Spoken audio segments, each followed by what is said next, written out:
But Mary said you have to train early mornings if you want to lose weight faster. No, but I read on Google that evening training sessions are better because you burn off all the food you ate during the day. Before these two run around confusing everybody, let's dive a little bit deeper into the science behind the age-old question: what time of the day is the best to train?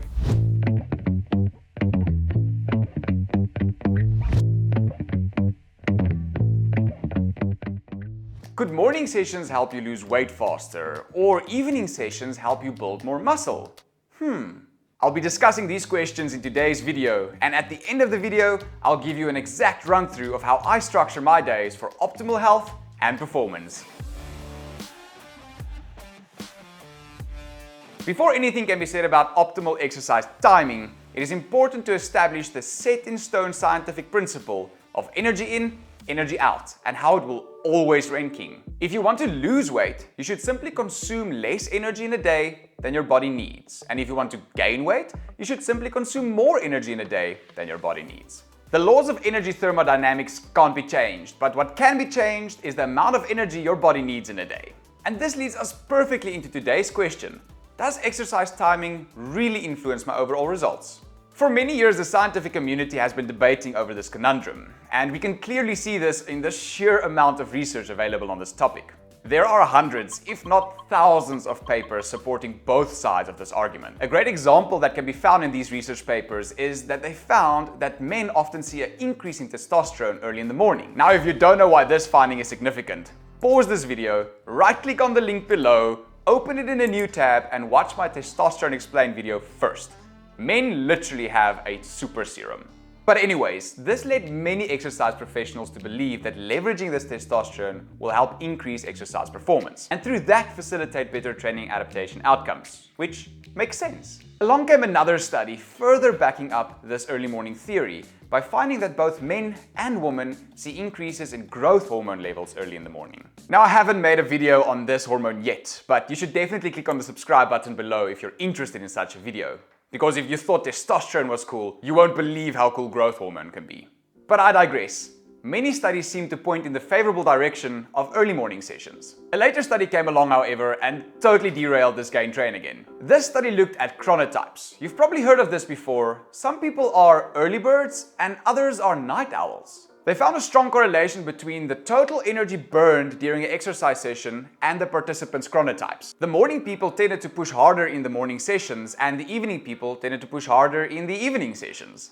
This led to most of the exercise science community to totally reevaluate their training protocols. Workout schedules were adapted, and finally a more sustainable approach was adopted.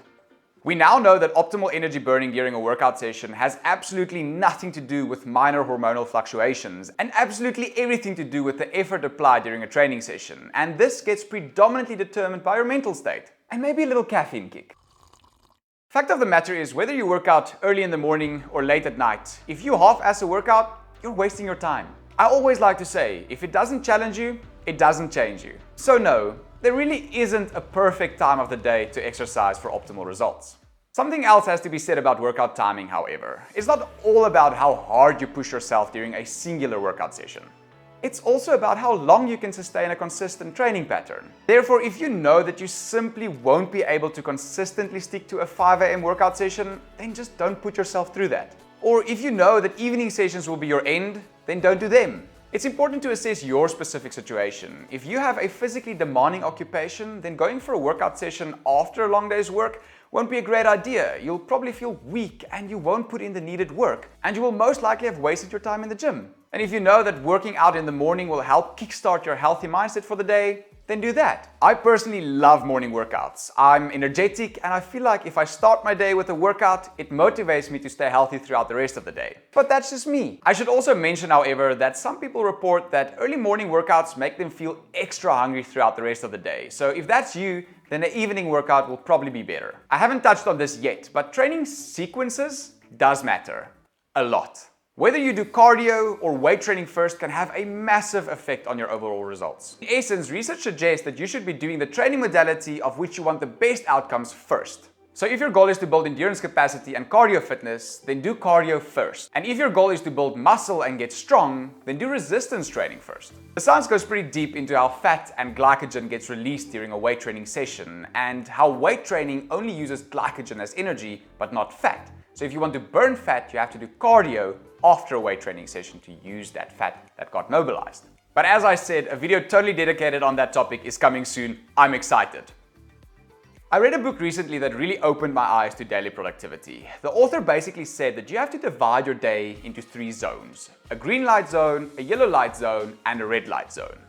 Green light zones are those times during the day where you feel your best. You are 100% focused, energized, and ready to go. You should put your highest priority tasks in this zone. Yellow light zones are your meh zones. Those times during the day where you have enough steam to do some things, but just not enough to tackle a big task. During these times, you should do your tedious tasks. Those small things that has to get done, but doesn't need a lot of effort or brain power. And the last one is red light zones. Those are the times of the day where you're basically useless to yourself and society. Your communication skills are down the drain. Forget about technical thinking, and energy demanding tasks will just not get done well. So I like to place my workout sessions in a yellow light zone. A time where I'm fresh enough to think clearly and put in the needed effort for a workout session, but I'm not wasteful of my green zone times where I need to get some work done that needs some brain power. Like when I have to write workout plans and meal plans for clients. My mornings usually start off on yellow, then goes green for a pretty long time, almost all the way until 3 p.m. I usually have a big lunch meal, and after that, I crash. Total red zone. I'm useless for about an hour or 2. I warm up again and go into a yellow zone up until around 7 p.m. That's when my golden hours start. I usually end the evenings off with a solid green zone up until around 12, then I crash and go to bed. So yeah, overall it makes sense that there's so much confusion going around on this topic. But at the end of the day, good old scientific principles never let us down. It's easy to search for nitty-gritty loopholes to help you get the results you want, but at the end of the day, nothing beats good old hard work and consistency. I really hope you got some value from this video, and as I always say, if you fail to plan, you plan to fail. So pause this video and open your calendar and write down the workout sessions you plan for the week. Build momentum and stick to a good consistent training rhythm. Okay, I'll see you in the next video. Mondays as always. Cheers.